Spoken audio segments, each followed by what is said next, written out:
Good morning. It is. So I find myself in a transitionary period where I am recreating my relationships.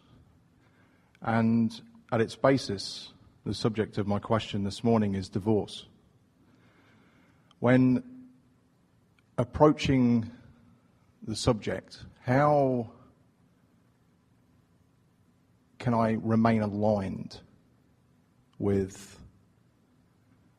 myself and not get jerked out of the vision that I have? Well, it's a pretty big subject. Divorce is the byproduct of a tremendous amount of momentum. So the question that we're hearing is, how can I slow a momentum that's moving very quickly so that I can manage my vibration within it? And the thing about a decision that you make, such as that, is there is usually a justifying of the decision that is increasing the momentum. In other words, you're getting more and more specific. By the time someone's deciding to divorce, you've garnered quite a bit of momentum about what it is about this relationship that is not pleasing to you. And so those two things don't go together. You can't garner momentum about things that don't please you and stay in alignment with who you are. They don't go together. Unless I have a succinct vision of what it is that I'm trying to create. Well, that certainly is necessary, and you could soften yourself by acknowledging, well, I'm on my way to who I really am and what I really want. But the important thing that we really want to say in a way that you just take it completely in is that every single moment that you spend justifying doing one thing prevents the thing you really want. In other words, you've asked the perfect question. You said, how can I get something I want in the midst of pushing hard against something I don't want?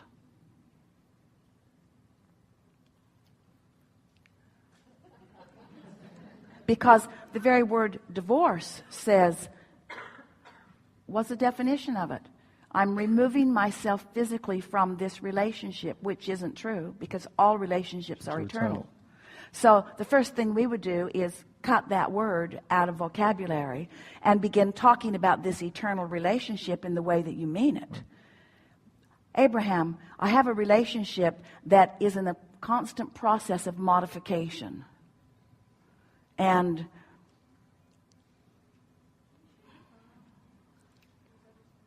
I'm in a constant process of modification where the clarity that has come forth over the last few months has succinctly driven me to be clearly aware of communication.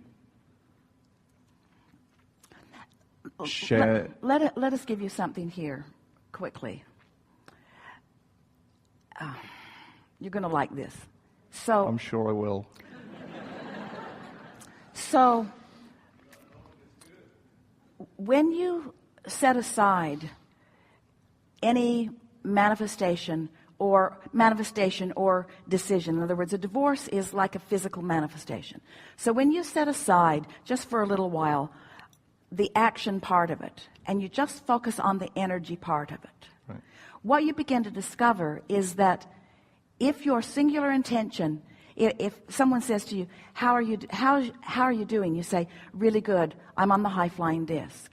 And they say, maybe they understand it, and they say, well, what are you doing there? Well, I'm just flying high on this high flying disc. Well, what's being on the high flying disc like? Well, I just feel really good when I'm here. Well, how do you know you are there? Because I feel really good and I have a lot of clarity, and things just open more easily for me. So as you've played this game of being on this high-flying disc, sometimes after a period of time of being there, something that you've been observing around you that didn't seem so off suddenly appears to be more off, because the more consistently you are on your high-flying disc, the more clarity you have about what's on or not on your high-flying disc. So then from this clarity comes a decision. And when the decision comes, and it's not gut-wrenching, when the decision comes and you just know the rightness of it, when the decision comes and it just feels completely right, when the decision comes and you don't even care about where it came from, you just feel the rightness of the decision, then that means you've accomplished what you were saying you want to accomplish. You're on the high-flying disc, you're in alignment, and the decision about what to do about everything is very clear to you. So we would say to you, and it feels to us like you're there or close to being there, we'd say to all of you that when you find yourself making a decision that much of the world would judge you harshly about, or that you even formerly would have judged yourself harshly about, and you don't feel uncomfortable in the decision, it means you've found alignment. And since your split energy is the only thing that ever messes up your life experience, then you're in a good place, you see. So it's about, and it's hard even for an evolved room of teachers like this to hear something like that. When you make a decision that affects others, seemingly from such a selfish point of view, where you care so much about your alignment, because there are a lot of people, in fact most people, who put up with things unwanted and sacrifice their alignment. Now, we have something else important to say. You're going to like this too. Not as much, but you're going to like this too.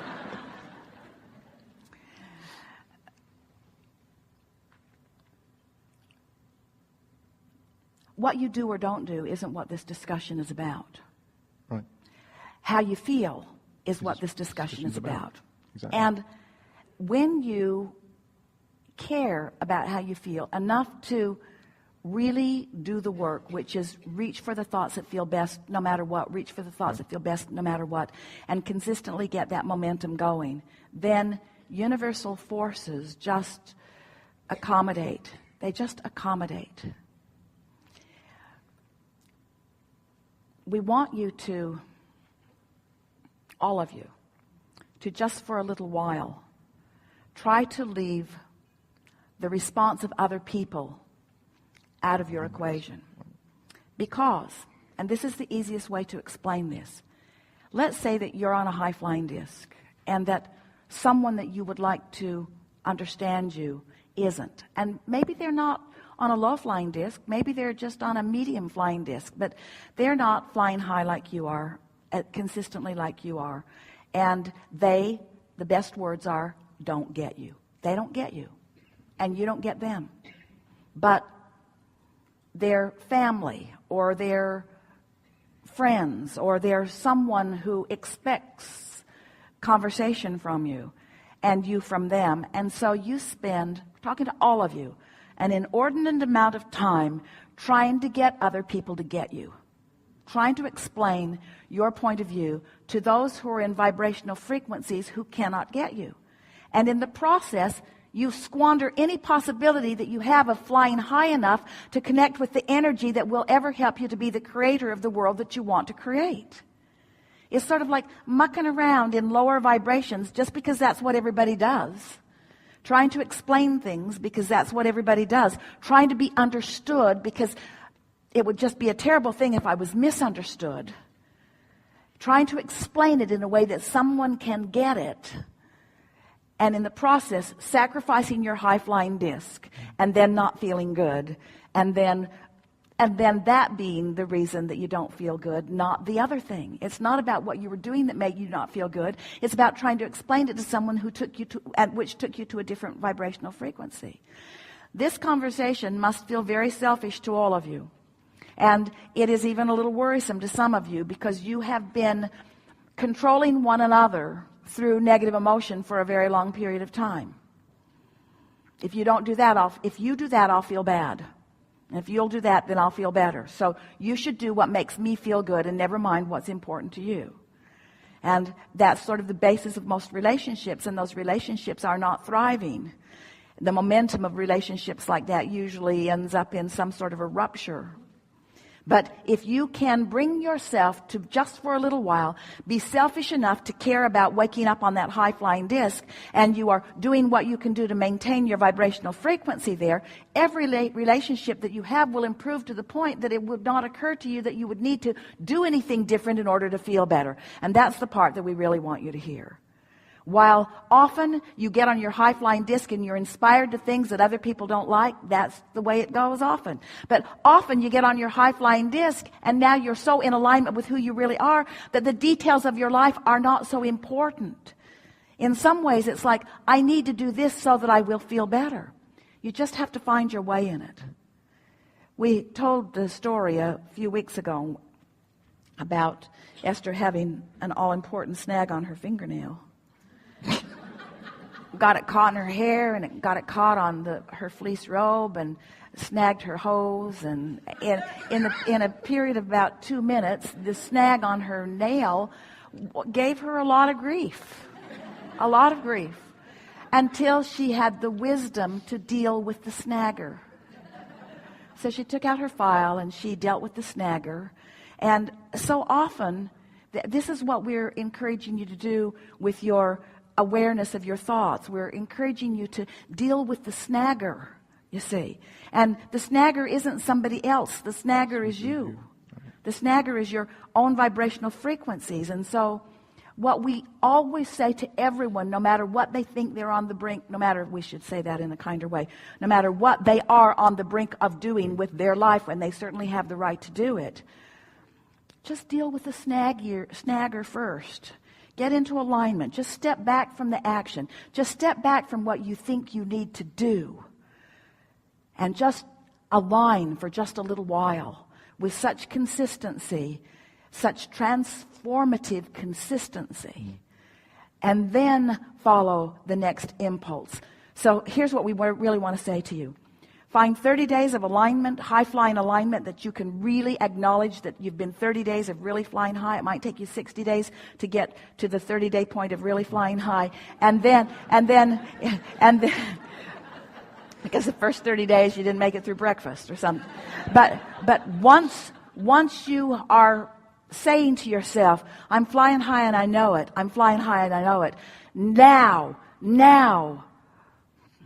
follow the impulse. Because we've never known anyone, and we've known everyone. We've never known anyone who made that decision from a high-flying disc. Not one time ever. Doesn't mean they didn't make the decision and then later on get on a high-flying disc.